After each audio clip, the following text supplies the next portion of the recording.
Do you like playing fighters or tanks on the experience lane? Or do you think you are falling behind in becoming a better explainer? Worry not, because in this video I have brought to you some very good solutions to tackle the given situation. Hi guys, Kazuki here, and in this video we will talk about 10 instant tricks that every experienced laner should know to win every game. We have already been in this situation where we secure the most kills possible and still manage to lose the game. Sometimes it's our fault and most of the time it's our teammates. So before moving further, I want to let you guys know that this video is mostly for the solo rank players. You might notice that some fighters are not effective in high rank solo gameplays. This can mean only one reason: that the solo rank strategies are very different from the squad rank formation. So we will focus on how we can win with fighter in the experienced lane. Last hitting the minion. Experienced lane is mostly oriented to give the maximum experience to the XP laner and get his farm. It is not possible to last hit every minion, but there's a saying, practice makes perfect. I would suggest you to practice the last hitting, because the way you will know the real impact, the advantage of the extra experience and get to level 4 ASAP.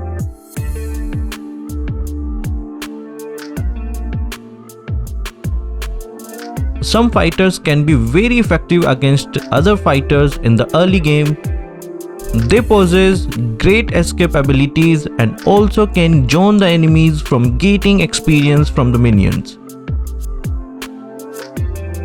Wait, you might not be aware of the term zoning. Let me tell you. Zoning enemies is when you prevent enemies from getting experience from the minions, making their farm and experience low and giving you the level advantage against them. This is a very effective method to farm ahead of your enemies.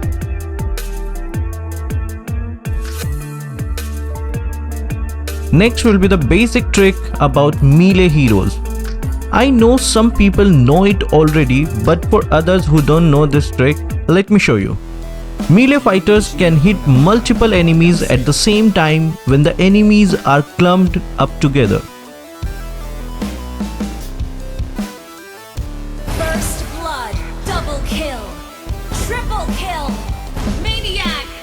And same can be done with minions and other heroes too. Works best with heroes that have basic attack advantage like Chu. That's the same reason heroes like Olus were popular. Moving to the next trick. Sometime you might get to play as the main asset when the jungler is unable to perform against the opponent. And since you are the core performing player, I would advise you to get into the gank only when your tank engages or when the enemy's core CC hero used up their ultimate. This will help you mark the target easily as their skills will be on a cooldown now.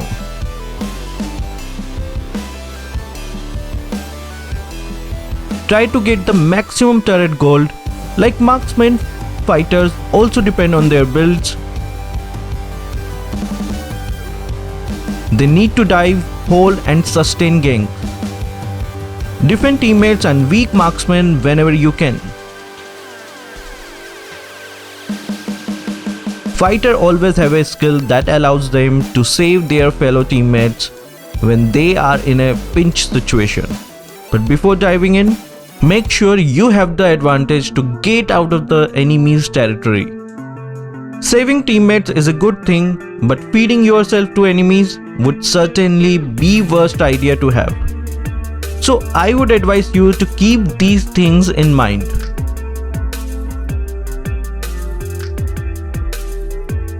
Experienced laner and fighters can be very versatile. You might have seen Olus being played as a core jungler. Similarly, there are heroes like Chu who is played as a roamer with a tank build. and these strategies are being played even in the tournaments. I am not telling you to build roam item with them. I'm just telling you guys to build versatile builds when demand rises. This will show you how versatile they can be. So when you are playing fighters, I would advise you to build tanky if the situation requires it. Because you are playing solo and you would certainly need those extra defense items to survive ganks and push your way to victory.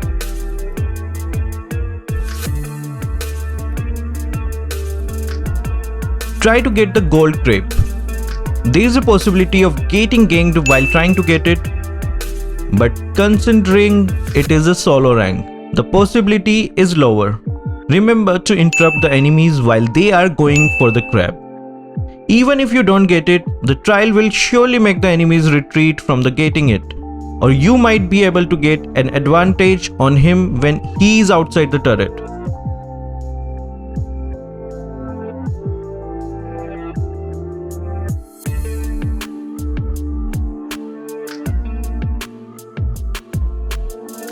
Always remember to return to your own lane after you are done ganking or after securing an objective.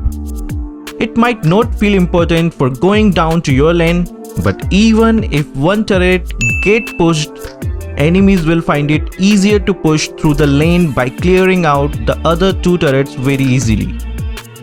I'm sure you might have experienced Geelong or Sun winning the game just by pushing the turret.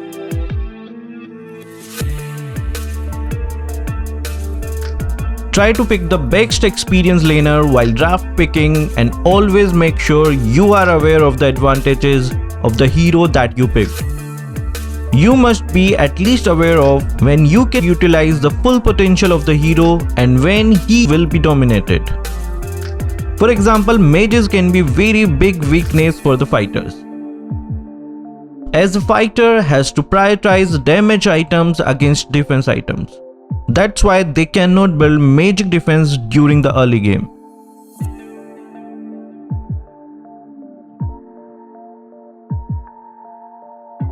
The last and most important tip I would suggest you guys is to pick a fighter that has at least 1 CC so that you can escape when being ganked, or you can easily control them when escaping from your enemies. While playing solo, you should always keep in mind that you might not get help from your teammates, because many players use different strategies to play their own matches. Moreover, losing is a part of the game. Try not to tilt yourself and be cautious of the points and implement the tricks that I have mentioned. Till then, have your fun with your solo rank adventures. I would urge you to like the video if the tricks helped you. Subscribe for more amazing content like these. Thank you for watching. Keep supporting Kazukiofficial.